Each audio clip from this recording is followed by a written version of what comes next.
During the course of today, I shared with you different points, different pointers of what we can do to help us. Stigma. The first one was know your facts. The second one, be aware of your attitude. The third one, choose your words wisely. The fourth one, educate others. The fifth one, focus on the positive. Take it one day at a time. And if today is not a good day, tomorrow will be a better day. And last one but not least, is support people around you. Just be nice to people around you. Before I call upon Sharlene to close this event, this part of the event, because there is a closing part that I would like all of us to participate. I'd like to share a thought. It's a poem that I read every day, but I emotionally just cannot remember it. It's called The Salutation of the Dawn. It's written by Kalidasa, one of my favorite Indian poets. It was written 2,500 before Christ.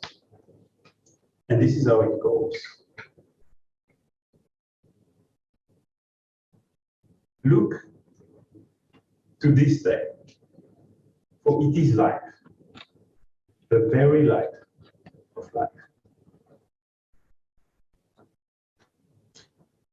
In its brief course lies all the verities and reality of our existence. The bliss of growth, the glory of action, and the splendor of beauty. For yesterday, well, yesterday is but a dream. And tomorrow is but a vision. But today, well lived, makes every yesterday a dream of happiness, and every tomorrow a vision of hope. Look therefore to this day. Thank you.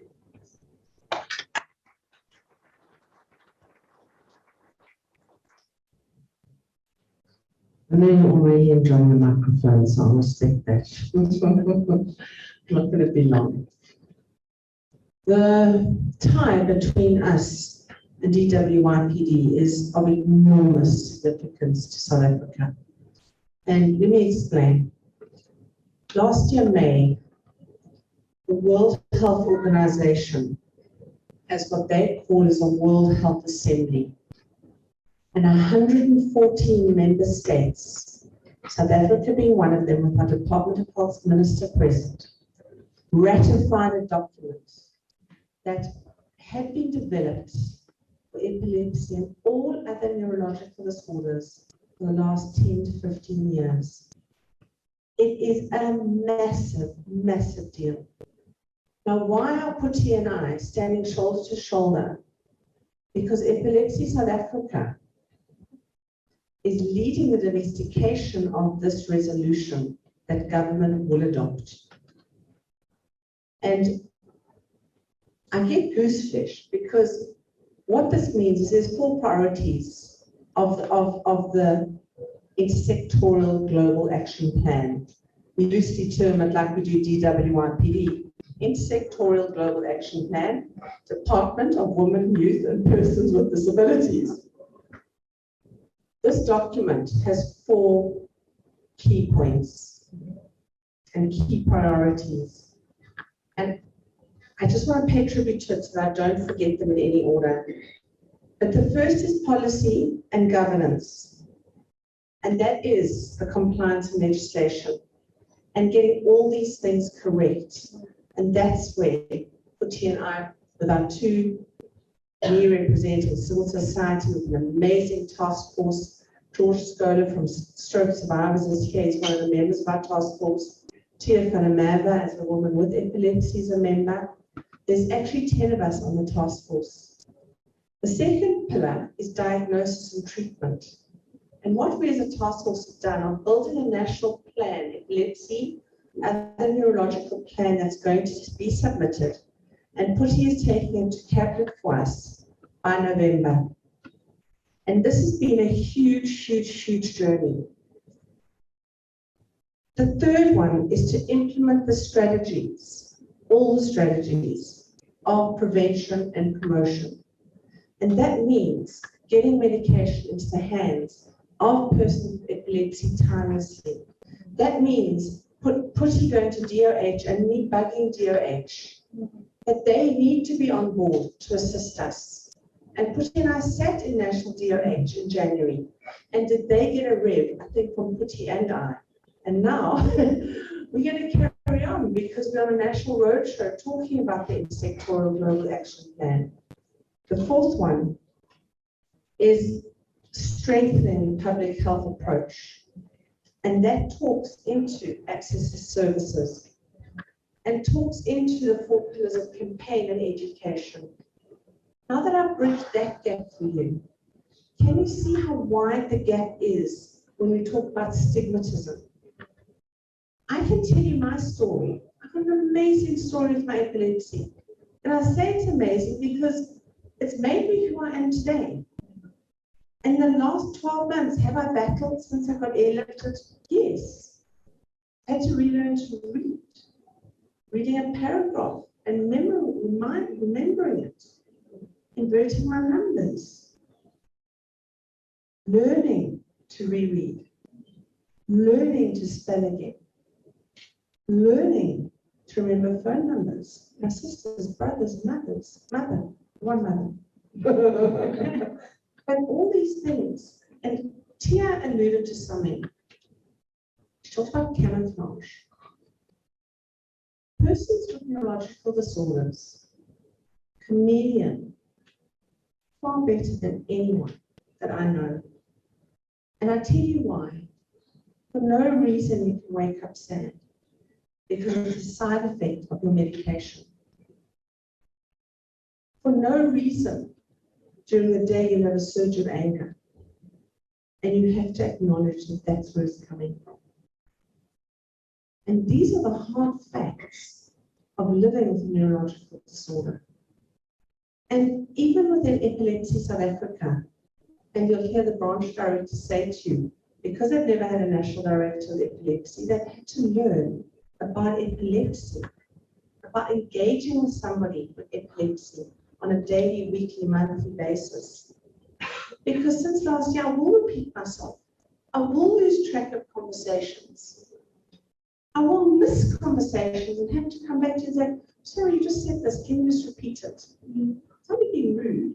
It's not me not listening. It's because those 10 or 15 or 20 seconds are gone. It's not gone because of any other reason that I'm having an absent seizure. My notebooks are full.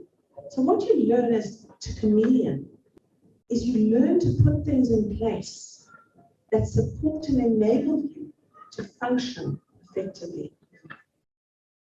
So when Tia talks about that 1 hour, it's that moment where you go, I need to go and sit and block out the sound because it's all too much.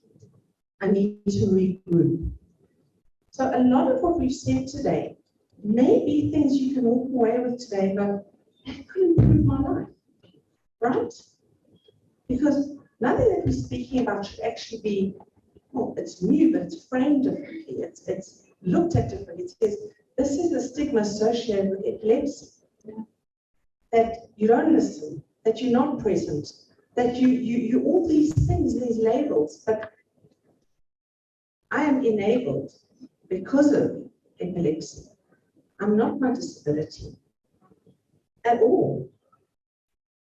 And what I'm going to ask you next to do is I'm going to ask you each of you to walk down with me, just outside, and I'm going to give you each a candle, 2 or 3, and we've had a big sign made out of epilepsy, hashtag for Epilepsy South Africa. And I want you to go and put a candle on there and light it. For somebody in your mind, or for somebody in this room that you've met today, and hold that thought, because one of our visions as Epilepsy South Africa is igniting the flame of potential. And I and Megan got this thought in our minds to make this banner and do these candles. And it's just going to be a moment. I'm actually going to ask somebody who I honor tonight, and it's my mom who's joined us. I'm going to ask her to say a few words while we're there, that you can hear from somebody who's had a child with epilepsy. And she's just going to say a moment, just give us a moment. Light those candles. And it's going to go viral on social media, I can tell you, as today is. But I'd just like you to pause for a moment and thank you very much for joining us. Thank you to Mark. I'd like to thank each of our speakers, Dr. Pradeep Raji, Dr. Panamava, Putti from DWIPD, Rue for having the courage to stand up and speak today. And just every single person nationally, that's online, internationally, thank you for joining us. It's deeply appreciated, and share this with everybody. And just each and every one of you that have put today aside to give this a moment, because this is a really serious topic. And it is something worth stopping and thinking about really, really hard. So from my heart to yours, thank you, and please join me outside.